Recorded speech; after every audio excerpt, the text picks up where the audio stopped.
黄金价格在经历了年初那次惊心动魄的大跳水后，竟然又稳稳地站回了$5100的大关。你心里在纠结，这是不是还只是个开始？会不会这波行情真的要一直往上冲到你怀疑人生？毕竟它刚经历过一场洗掉无数人的暴跌，现在却能强势反攻，重回高位，这说明背后的买盘硬到让你害怕。今天我们要聊点非常核心，能直接影响你钱包厚度的搞钱逻辑。我们不仅要扒开黄金为什么在重回$5000多后依然展现出这种还要升的恐怖动力的真相，更重要的是，我要带你看懂市场上的聪明钱或大资金现在正悄悄的往哪个方向流动，我会给你透个底。为什么说澳元现在可能正跟住这股黄金回升的火气，悄悄憋一个惊人的大招，以及我们普通人到底要怎么在这轮即将爆发的新商品行情里稳稳的分到一杯羹？里面的逻辑我保证，只要你平常去过菜市场买过菜，你就能听懂。记住，这支影片的资讯量非常大，一定要跟住我的思路看到最后，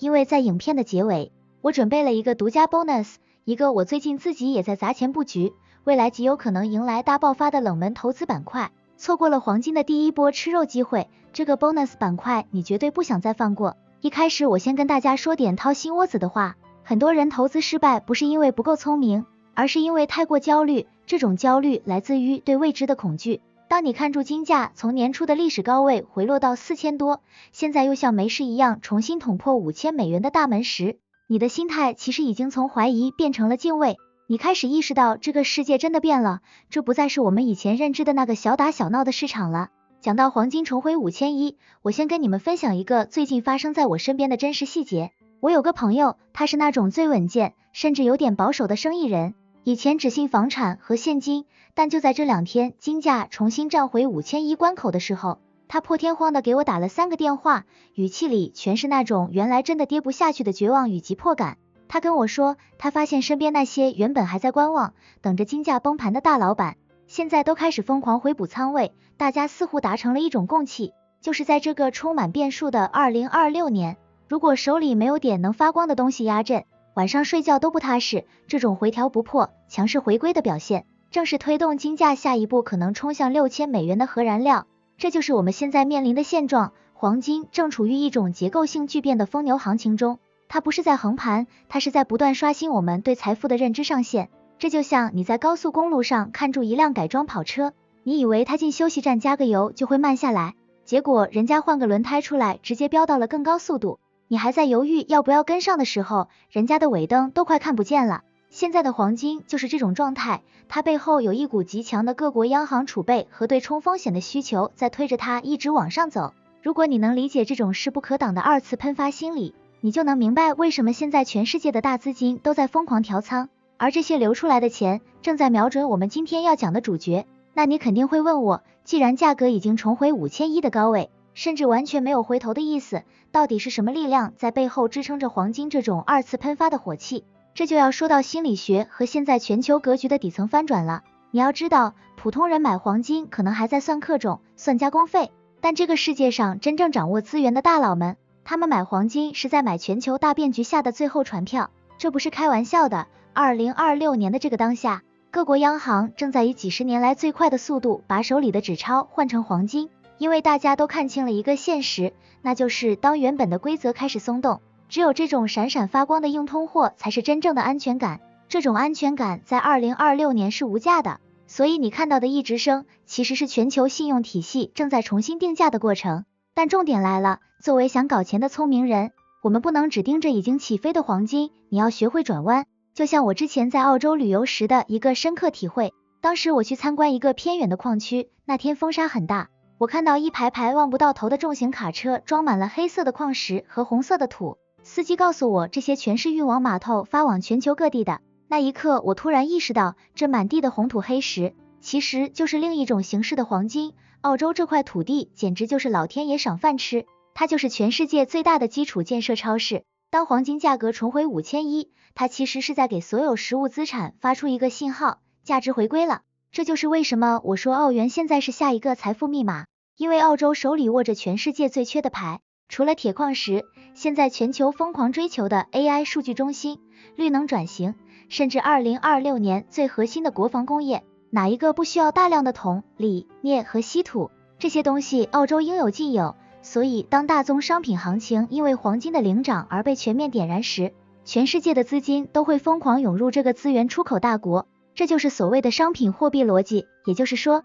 买澳元其实就是在买全球工业的底层代码。现在的澳元就像是一个被压到了极限的强烈弹簧，很多人看住它过去一段时间因为美元强势而被压制，就觉得它没戏了，这就是最典型的散户思维，他们只看过去，不看未来。你要知道，当资金在黄金高位感到恐慌，想找下一个承接点的时候，这种有实物资源背书、有利差优势，而且还处于相对低位的货币，简直就是这群大资金眼中的顶级肥肉。我再给你讲个生活里的细节，你有没有发现最近去装修店或者看电子产品的报价，那些金属含量高的东西价格都在悄悄往上走？这不是偶然，这是整条产业链的连锁反应。当最上游的澳洲矿主开始涨价拿外汇的时候，澳元的汇率爆发就只剩时间问题了。这是一种历史的必然，而不是随机的波动。我们现在要做的，就是在大部队还没反应过来，还在对住黄金价格表发愁的时候，提前把埋伏圈设在澳元和大宗商品这条必经之路上。你要明白，钱永远是往更有确定性的地方流，而澳洲的资源优势就是这个混乱世界里最大的确定性之一。很多人可能会觉得，既然澳元背后有这么多资源撑腰，那为什么它还没涨到天上去？这就是我今天要跟你分享的更深层次的心理博弈，也是投资中最迷人的地方。你要明白，大资金建仓从来不是敲敲键盘1秒钟完成的，他们需要时间去洗盘，需要利用大家对美元的依赖、对利息的迷思来制造烟雾弹。现在的政治局势就像是一场最高级别的德州扑克，各国都在隐藏自己的底牌。美国那边虽然利息还在那硬撑，但债务压力已经大到连他们自己都快喘不过气了。而澳洲正处于一个非常有意思的战略位置，它不仅是资源的供应者，更是各大强国为了供应链安全而必须拉拢的大后方。这种政治上的团宠地位会给澳元带来一种无形的溢价，这是我在一次与一位从事跨国进出口贸易的朋友聊天时悟出来的道理。他告诉我，以前他们签合同首选美元，但现在2026年的情况变了，越来越多的跨国企业开始意识到主权资源的重要性，甚至连澳洲央行都表现得异常硬气。在其他国家纷纷撑不住要降息的时候，澳洲央行反而因为国内经济韧性太强，通膨粘性高，甚至在2026年初还有加息的动作。这种利差优势就像是给澳元打了一剂强心针，让它在 G10货币中显得格外出挑。再说回我们日常生活的赚钱机会，投资其实是看人，看大家在怕什么，看大家在追什么。现在全世界的人都在看住黄金重回5100，那种集体兴奋的氛围其实是很消耗能量的。真正的机会永远在那些被看见但还没被看懂的地方。比如说，当你看到全球都在疯狂竞逐稀有矿产、水资源和主权 AI 算力的时候，你心里就要有个反应，这背后全是对实体资源的极致所求。如果你现在手里有一部分存款，与其每天盯着行情页面前着急，不如冷静下来想想，如果这轮商品行情是真的，谁才是那个卖水的人？澳洲就是那个手握水源，看住各国在烈日下奔跑的庄家。这种底层逻辑的改变就像是地壳运动，表面上波澜不惊，但一旦板块对撞，爆发出来的能量是惊人的。我认识的一位投资者，他从来不追热点，他只看最基础的供需。他在金价高位时没有盲目进场，但他现在却在疯狂研究澳洲的能源和技术出口数据，因为他看懂了，当黄金这个领头羊重新定义了价值坐标后，后面的资源货币补涨的空间才是最有想象力的。这就是我们常说的趋势的力量，它不以个人的意志为转移，只会朝着阻力最小、价值最高的法向狂奔。而现在的澳元正站在这个风口浪尖。讲到这里，你心里可能已经开始热血沸腾了，但先别急住冲出去把所有的钱都换成澳元。投资最忌讳的就是一股脑儿的盲目冲动，我们得像个老练的猎人一样，有计划、有层次的布局。你要知道，现在市场上很多人还在纠结黄金重回5100到底是不是最后的疯狂，但你看看2026年最新的数据，各国央行不仅没卖，反而还在加速囤货，这说明5100很可能只是下一个长牛行情的起点。但如果你觉得追高黄金压力太大，那第二个实操策略就是我一直在强调的资源置换。如果你手里还有大量的现金，特别是那种年利率已经开始走低的纸钞，你真的要考虑一下分散一部分到澳元资产里。为什么？因为澳洲现在简直就是全球科技巨头的物理底座。我给你讲个2026年最真实的例子，现在大家都在聊 AI， 都在买英伟达的芯片，但你知不知道 AI 算力其实是有重量的？为了追求极致的响应速度，2026年最新的数据中心架构开始大规模放弃光纤，回归使用大量的铜缆连接，这意味着科技巨头每买一颗芯片，实际上都在向全球铜矿主缴纳一份物理抵作税，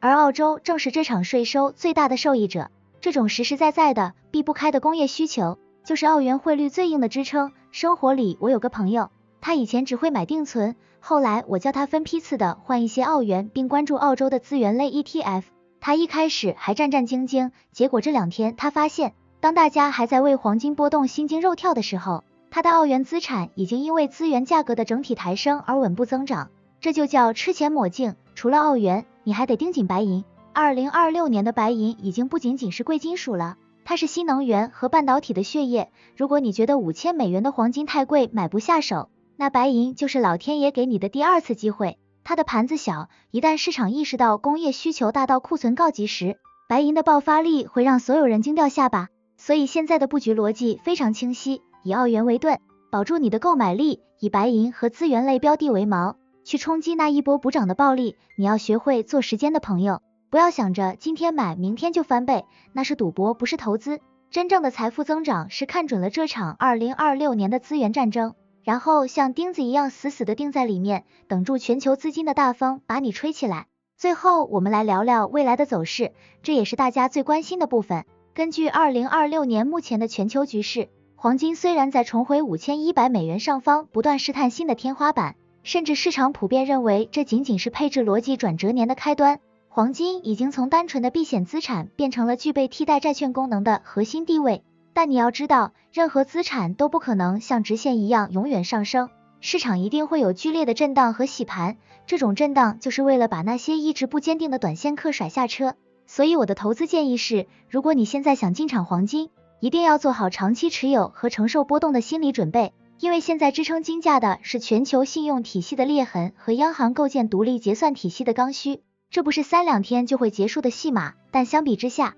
我更建议你把目光转向我前面提到的澳元和商品行情，因为那里正处于爆发前夜的静谧期。澳洲作为全球资源的定海神针，在2026年这轮大宗商品牛市中占据了绝对的心理和物理优势。特别是当你看到澳洲央行展现出比其他国家更硬气的利率态度时，澳元的汇率反弹将会是非常惊人的。这种价值洼地的填补才是未来1年最稳健的财富增值路径。说完了趋势，现在我要兑现承诺，送给大家一个我个人最私藏，也是目前2026年市场上极少人看透的核弹级 bonus 板块，那就是澳洲的关键矿产战略储备与中油加工计划。听起来可能有点陌生，但我给你讲个2026年最震撼的背景。就在这个月，澳洲政府刚刚发布了最新版的关键矿产投资指南，他们不再仅仅满足于挖矿卖土，而是砸下了数百亿澳元要在本土搞精炼和高纯度材料加工，特别是针对稀土、锑和镓这些跟国防、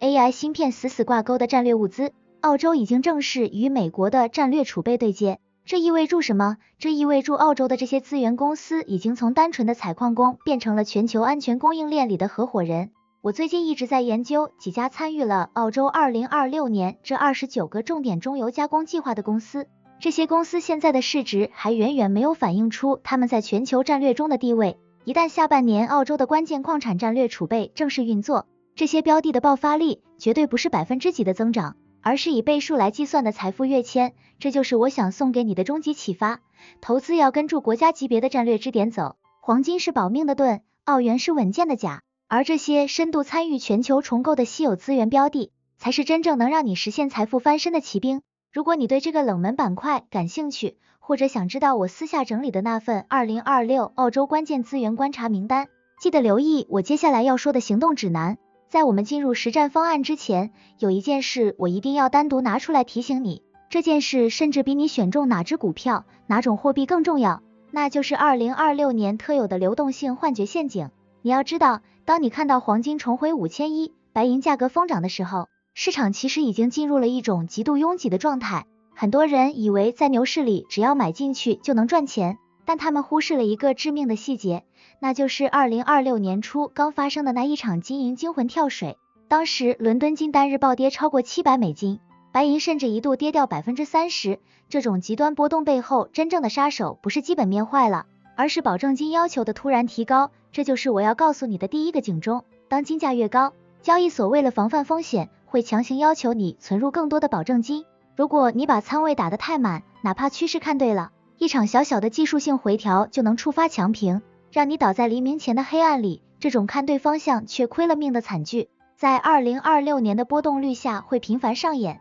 这是我在分析这几波回调数据时最心惊胆战发现的规律。大资金正在利用这种杠杆的脆弱性来收割那些心急的散户。第二点，你必须意识到，2026年的黄金已经不再是单纯的避险工具，它正在变成一种提款机。什么意思？当股市或其他风险资产崩盘需要补仓的时候，大佬们会优先卖掉手里赚最多的黄金来换取现金流，这就导致了一个很反直觉的现象。每当世界出大事，大家最需要避险的时候，黄金反而可能先跌一波，这就是所谓的流动性踩踏。如果你不明白这个逻辑，在恐慌中跟风卖出，那你正好就掉进了大资金布下的圈套。所以我要告诉你一个真正的实战心法，在2026年，最顶级的投资不是满仓冲锋，而是保留余粮。你要确保你的账户里永远有一部分现金，是用来应对那种百年一遇的单日暴跌的。只有这样，当别人在哀嚎爆仓的时候，你才有底气去捡那些掉在地上的金子。这就是为什么我一直强调要布局澳元资产，因为澳元这种有息、有资源的货币，在2026年的利差环境下，本身就是一种极佳的流动性缓冲，它能让你在市场疯狂的时候保持冷静，在市场缺钱的时候手里有弹药。这是我在几次金融海啸中活下来，并且越赚越多的不二法门。记住，牛市里最贵的成本不是买贵了，而是你在最后冲刺前被迫下了车。聊到这里，我相信大家心里已经不仅仅是热血沸腾，更多的是想要立刻行动的冲动。但我知道，听懂逻辑和真正下场操作之间，还隔住一道具体方案的墙。为了让大家少走弯路，我最近结合了最新发布的澳洲关键矿产投资指南，以及那29个已经进入成熟阶段的中油加工计划，亲自整理出了一套大宗商品补涨与澳元布局实战方案。这份方案里不仅有我刚才提到的几家在西澳地区与美国金库计划深度对接的潜力标的，还有我个人针对澳元重回升势后的进场时机与仓位分配逻辑。我原本打算这套内容只留给身边最亲近的朋友，但看到最近黄金重回5100，市场波动这么大，大家对财富增长的渴望这么强烈，我也在想是不是应该拿出来分享。所以我想做个小测试，如果你真的很想看这套具体的手把手的实战方案，请你在评论区留言我要方案这4个字。如果留言的人数够多，热度够高，我会把它当做大家送给我的一份动力。我承诺一定会加紧制作，专门为你们再录制一集影片，把这套搞钱方案毫无保留的公开给大家。我一直相信财富的流向是有规律的，当我们这群志同道合的人聚在一起，那种认知的共鸣就是最大的力量。不过在影片结束前，有一句话我必须要叮咛大家，虽然我们聊了很多趋势和机会，但投资这件事永远是风险与收益并存的。我今天所分享的所有内容，纯粹是我个人的观察、经历与研究心得，并不构成任何绝对的投资建议。每个人的经济状况和风险承受能力都不同，市场瞬息万变，2026年的局势更是复杂，所以大家在做任何决定前，一定要根据自己的实际情况进行评估，做到理性投资，风险自担。最后，我也想反问一下荧幕前的你们，面对这波黄金重回5100，商品行情即将爆发的大势，你现在心里最担心的点是什么？或者你手里已经布局了哪些资产？欢迎在评论区大声告诉我，我们一起探讨交流。如果你觉得今天的内容对你有一点点启发，或者是帮你拨开了心头的一点迷雾，请一定要记得给我点个赞，点击关注并分享给你身边同样想搞钱的人。你的每一次互动都是对我最大的支持，也是我持续产出高质量内容的动力。财富路上不孤单，我们一起并肩前行。这里是赚钱角度，我们下期视频不见不散，拜拜。